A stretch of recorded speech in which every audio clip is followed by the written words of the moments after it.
Israel का इतिहास हजारों वर्ष पुराना है और यह धार्मिक, ऐतिहासिक तथा राजनीतिक दृष्टि से विश्व में अत्यंत महत्वपूर्ण स्थान रखता है। लगभग 2000 वर्ष ईसा पूर्व इस क्षेत्र में यहूदी समुदाय के पूर्वज बसने लगे थे।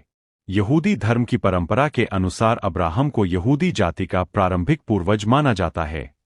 बाद में मूसा के नेतृत्व में यहूदी समाज संगठित हुआ और उनके धार्मिक नियम स्थापित हुए।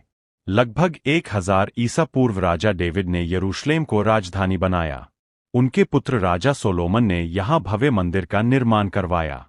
यही समय प्राचीन इजराइल राज्य के उत्कर्ष का काल माना जाता है। लेकिन बाद के समय में यह क्षेत्र कई साम्राज्यों के अधीन चला गया, जैसे बेबीलोनियन, फारसी, यूनानी और अंत में रोमन साम्राज्य। 70 ईस्वी में रोमन साम्राज्य ने यहूदी विद्रोह को दबाकर यरूशलेम के मंदिर को नष्ट कर दिया। इसके बाद बहुत से यहूदी दुनिया के विभिन्न देशों में फैल गए, जिसे यहूदी डायस्पोरा कहा जाता है। मध्यकाल में यह क्षेत्र कई शासकों के अधीन रहा।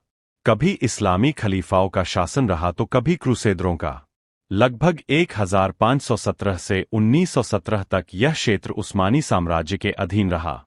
प्रथम विश्व युद्ध के बाद यह क्षेत्र ब्रिटेन के नियंत्रण में आ गया और इसे ब्रिटिश मंडेट ऑफ पैलेस्टाइन कहा गया।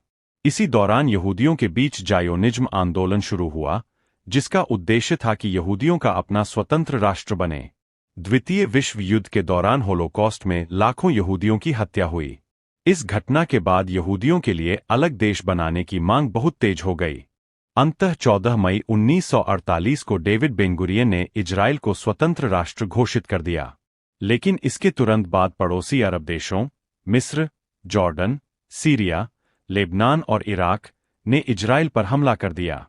इसे 1948 अरब इजराइल युद्ध कहा जाता है। आज भी गाजा पट्टी, वेस्ट बैंक और यरूशलेम जैसे क्षेत्रों को लेकर विवाद बना हुआ है। वर्तमान समय में इजराइल एक आधुनिक और विकसित देश है। इसकी राजधानी यरूशलेम है और तेल अवीव इसका प्रमुख आर्थिक और तकनीकी शहर है। ज्ञान, कृषि, रक्षा और तकनीक के क्षेत्र में इजराइल ने काफी प्रगति की है। इसी कारण इसे कई बार स्टार्टअप नेशन भी कहा जाता है। अंत में कहा जा सकता है कि इजराइल का इतिहास प्राचीन सभ्यता से लेकर आधुनिक राष्ट्र बनने तक संघर्ष, धर्म, राजनीति और संस्कृति से जुड़ा हुआ है। आज भी यह देश विश्व राजनीति और मध्य पूर्व की परिस्थितियों में महत्वपूर्ण भूमिका निभाता है।